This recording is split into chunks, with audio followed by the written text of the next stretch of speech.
सभी को राम राम। नमस्कार, मैं हूं पीके अग्रवाल। आप देख रहे हैं टूथ प्लस।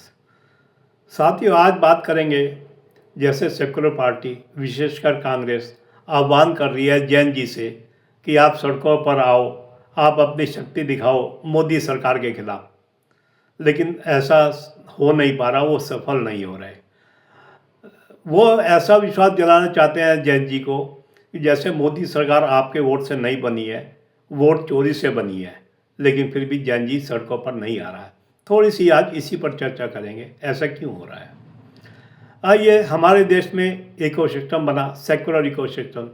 एक थोपा गया धर्मनिरपेक्षता, जिसमें हिंदुओं को दूसरे दर्जे का आदमी माना गया, दूसरे दर्जे का नागरिक माना गया। यहाँ तक कि उसके भगवान का अपमान किया गया, धार्मिक पुस्तकों किया गया, उसकी पूजा उपासना पद्धति सबका अपमान करने की कोशिश की गई।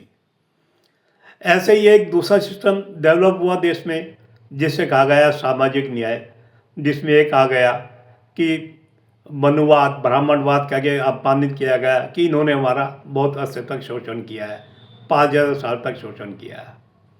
अब ये निश्चित है, जब ये सेकुलर इकोसिस्टम ऐसा करेगा तो कम से कम अपने को हिंदू कहने वाला, अपने को हिंदुत्ववादी मानने वाला हिंदू, वो इनके आंदोलन में क्यों जाएगा, इनके कहने पर सड़कों पर क्यों आएगा।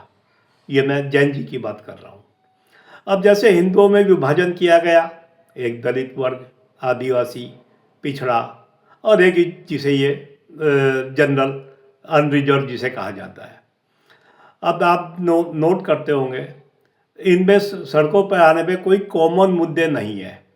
अब जैसे दलित आता है सड़कों पर, उसका मुख्य कारण होता है कि उसके हितों के संबंधित जो कानून है, यदि उनमें कोई छेड़छाड़ होती है, जैसे SC/ST एट्रोसिटी एक्ट है, या उसके खिलाफ यदि कोई बात उठती है तो वो आपत्ति करता है।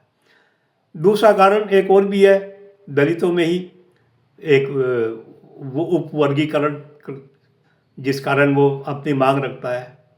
तो वो एक, जब ये अपने आंदोलन करते हैं, इनके साथ कोई और अन्य वर्ग नहीं आता। अब दूसरा वर्ग है पिछड़ा। आजकल तो वो भी अपने को शोषित कहने लगा है, वो भी अपने को शुद्ध कहने लगा है, वो भी मनुवाद ब्राह्मणवाद कहने लगा है। वो भी जब वो सड़कों पर नहीं आता, वो भी अपने आरक्षण की ही मांग करता है, आरक्षण बचा रहे या आरक्षण बढ़ जाए, इस तरह की मांग करता है। तो उनके साथ भी हिंदुत्ववादी कहने वाला नहीं आएगा। अब हिंदुत्ववादी तो उनके साथ आता ही नहीं।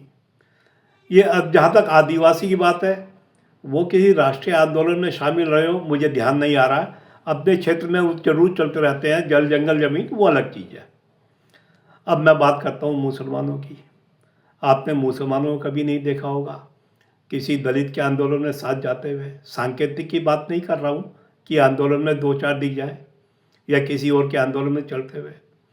मुसलमान तभी आंदोलन करता है जब उसका धार्मिक मामला हो।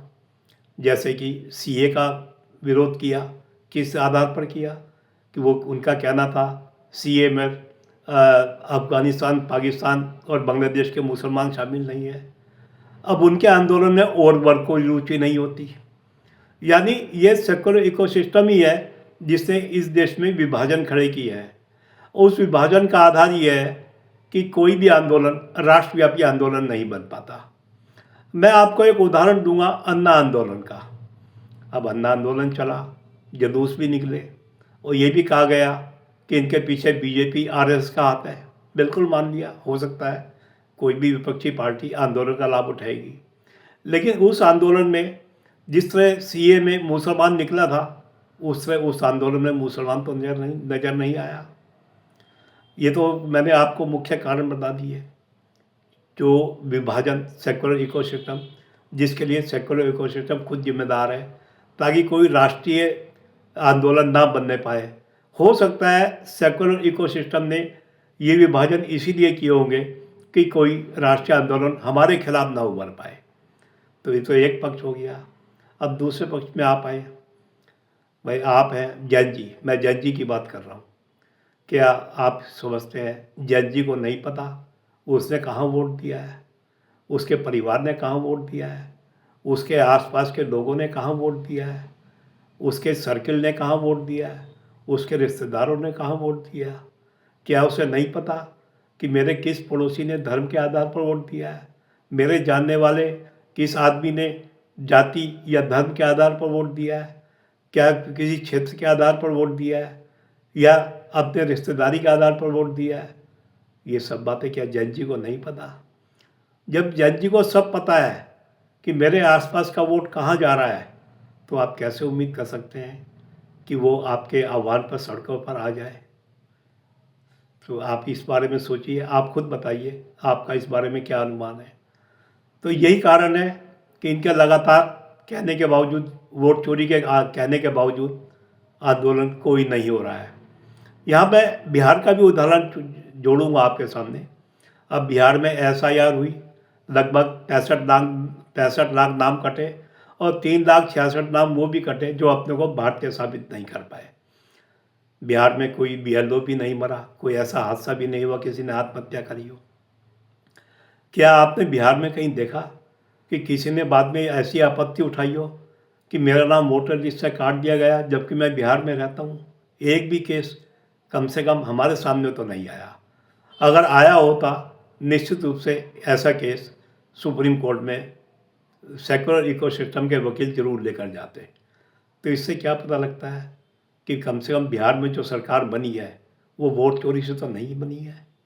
तो इसलिए आप अनुमान लगाएं, जो एजेंडा सेक्युलर का था, विभाजन करो, जनता में फूट डालो, वही कारण आज चल रहा है जो उनके पक्ष में कोई राष्ट्रव्यापी आंदोलन नहीं हो पा रहा है।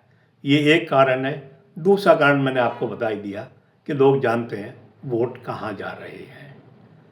तो वीडियो पसंद आए तो वीडियो को लाइक करें, शेयर करें, चैनल को सब्सक्राइब करें। फिर मिलते हैं अगले वीडियो में। धन्यवाद।